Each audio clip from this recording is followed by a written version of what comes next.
Today's story was written by Reddit user OriL117. We reached Alpha Centauri. Life was found. It was just unintelligent. So we colonized the planet, keeping out of the way of the native species. We reached a system later named Fool's Hope. We thought we found intelligent life. We were wrong. It was a planet-wide insect colony. We didn't settle that one. Those insects were literally everywhere. Once again, we reached out and found nothing. Over and over and over. The territory we inhabited was vast, but it was slowly dawning on us. We may be alone in the universe. That was terrifying. So, if we couldn't find the aliens, why don't we make them? After all, we had found plenty of species. Surely we could raise them to our level of intelligence. We started with the planet-sized insect colony. The insects were quite large, about 1.5 meters, as the planet was very oxygen-rich, much like Earth, at the same time of the dinosaurs. We acquired a few subjects and began testing. We had genetically modified ourselves at this point, so the process wasn't new. The scale was. It took a few tries, but we managed it. We got it working. Instead of just uplifting the whole species, we decided to uplift a few queens and leave it for a few decades. Time wasn't a concern. We came back and introduced ourselves a few decades later. Just as we thought they had outperformed their cousins, and they had realised something had messed with their evolution.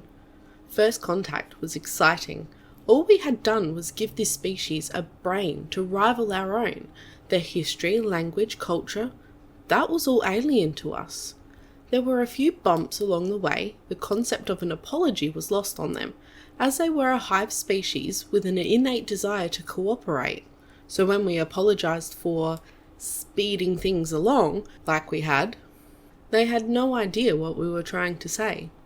After this, we selectively uplifted near 100 species. We had to be careful. Destroying an ecosystem was not an option. We had thousands of planets harbouring life, but we couldn't be sure if it would be safe on the vast majority. We had decided that, upon uplifting a species, they would be offered a choice. Join our empire, or go your own way, and we'll simply be neighbours on friendly terms. They all chose to join us. That was both heartwarming and a little disappointing. You don't want to see your children leave, but you're proud when they go. Near 3 millennia went by, and we kept doing our thing. The practice we got at genetic modification resulted in human lifespans skyrocketing, so those 3,000 years weren't much of a concern. But after those 3,000 years, we heard it. There were others out there all this time.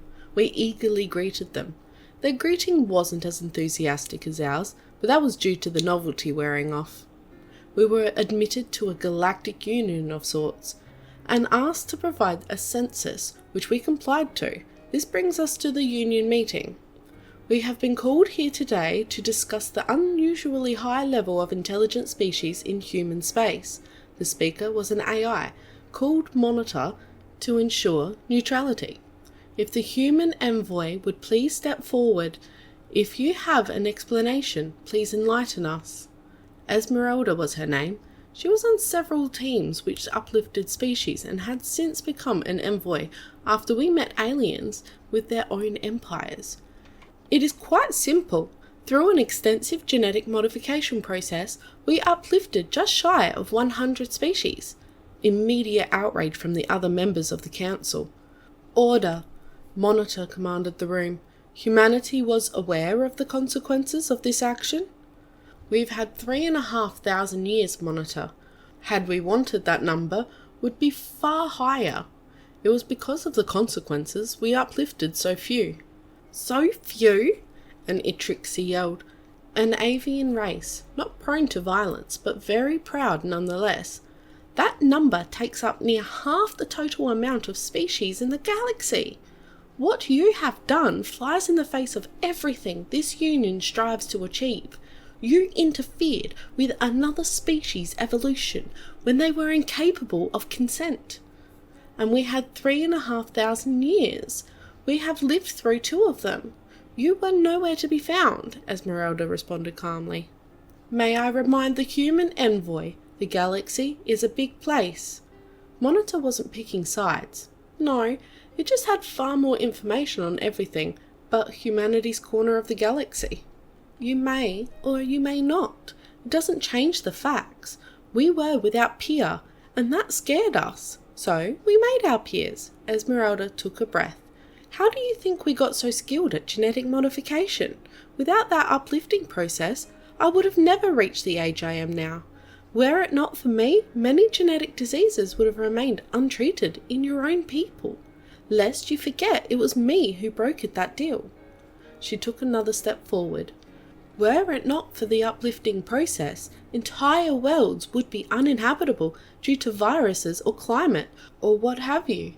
But the fact that I need argue bringing more intelligent life into the galaxy calls into question the moral fibre of every species here. We did so carefully and with great debate. Every world within our empire has its original ecosystem intact, save for Earth itself. Every species we uplifted was done deliberately and with care.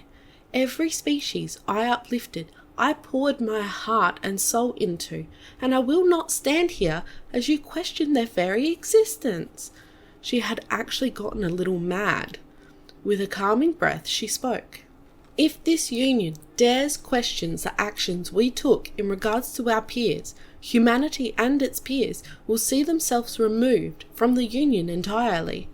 That she had been given authority to say by her government. You cannot be serious. The trade alone is far too profitable to give up. This time, it was the Lilthan, a reptile race known for its greed. Monitor finally spoke again. All those in favour of overlooking humanity's actions, please vote now. No, Esmeralda spoke. No, if you want to have us in this union, these actions must be condoned, not overlooked. Humanity will not stand as its peers are regarded by the union as a questionable choice. Very well. All those condoning, encouraging, or otherwise supporting humanity's actions, please press the appropriate button on your consoles. The vote took little longer than Esmeralda would have liked. As the envoys and their advisors debated over it, the vote eventually ended. 131 for condoning humanity's actions, 126 against. Esmeralda let go of her breath. That vote was too close to be comfortable. But at least she could say she got a majority. She could go home happy with that result.